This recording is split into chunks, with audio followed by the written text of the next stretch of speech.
Pardon. Excusez-moi. Alors, bon, on voulait juste avoir ton ressenti à la sortie du plateau. J'ai trouvé ça assez intéressant. Le fait qu'on voilà, une émission où des citoyens peuvent discuter avec des journalistes qui sont là en poste tous les jours, avoir des échanges, des ressentis. Là, c'était vraiment une émission qui m'a beaucoup intéressé. Le thème m'intéresse beaucoup sur la démocratie participative, sur le fait qu'on laisse pas assez de place aux citoyens peut-être dans les médias. Et là, chacun parlait un peu d'initiatives qu'il mène, que ce soit des journalistes ou Pierre Rosanvallon, pardon, Et si tu devais historien. retenir quelque chose de cette émission, une initiative ou quelque chose qui t'a paru vraiment important?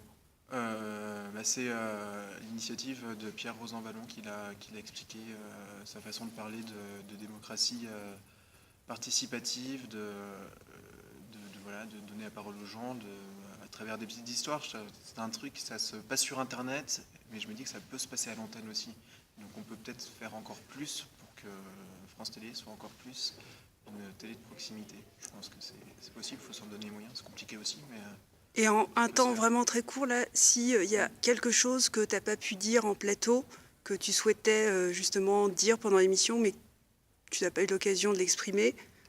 Non, il y avait quelque chose que je voulais dire, mais j'ai réussi à le dire à la toute fin, sur Internet, qu'il fallait pas se reposer que sur Internet, mais aussi que ça aille à l'antenne. Là, j'ai aussi pu parler des experts, dire qu'il y a peut-être trop d'experts à la télé, alors c'est important d'en avoir, mais s'il y a que des experts, ça noie un peu la parole des citoyens. Ouais, c'est des choses que j'ai pu dire. Merci beaucoup en tout cas. Merci. Merci à vous. Alors Yvonne, c'était pour avoir votre ressenti après l'émission. Est-ce que vous avez pu vous exprimer comme vous le souhaitiez? Oui, je pense que j'ai dit à peu près ce que je voulais dire, mais on en oublie toujours un petit peu, c'est sûr, parce que je m'étais dit que j'allais représenter tous ces gens que je vois tellement dans la précarité, la misère, à longueur d'année, et depuis 20 ans que j'y vais, ce secours populaire. C'est sûr qu'on ne dit jamais tout, et enfin, je suis un peu inquiète quand même pour ces gens, parce que les enfants ne reçoivent pas vraiment d'éducation civique. Et je me demande bien ce qu'ils feront tous quand ils arriveront entre 17 et 20 ans. Je pense qu'il y a beaucoup de soucis à se faire parce que le sentiment d'être un citoyen, je crois que ce ne sera pas leur problème. Voilà. Vous êtes global. Sinon, je crois que je lirai avec intérêt le recueil de M. Rosanvallon. Tout à fait. Parce qu'il m'a beaucoup intéressé, qu'il est simple, on comprend très facilement ce qu'il dit, mais je crois que c'est un peu utopique quand même. Voilà. Donc c'était revenir sur les oubliés que vous côtoyez, s'il y avait quelque chose sur lequel vous auriez aimé insister, c'était plutôt ça? Oui, je pense que enfin, les gens que je côtoie sont des gens avec tant et tant de problèmes de toutes sortes et pas d'argent. Les problèmes s'accumulent. Plus le temps passe, plus les problèmes s'accumulent. Problèmes de santé, problèmes de logement, enfin tous les problèmes qu'on peut imaginer. Et qui les coupent complètement du reste du monde parce qu'ils ont tant de préoccupations pour survivre, sans parler de vivre, que la politique, c'est pas demain que ça les intéressera.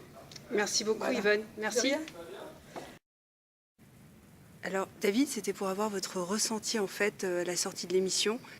Eh ben, tout d'abord, la première chose que je voulais faire, c'est remercier toute l'équipe de France 3 et Marie-Laure de nous inviter à un plateau comme celui-là, parce que c'est vraiment un débat que j'ai trouvé vraiment intéressant. Un très bon accueil de toute l'équipe. C'est un petit peu un accueil familial, ce qui nous a mis à l'aise aussi.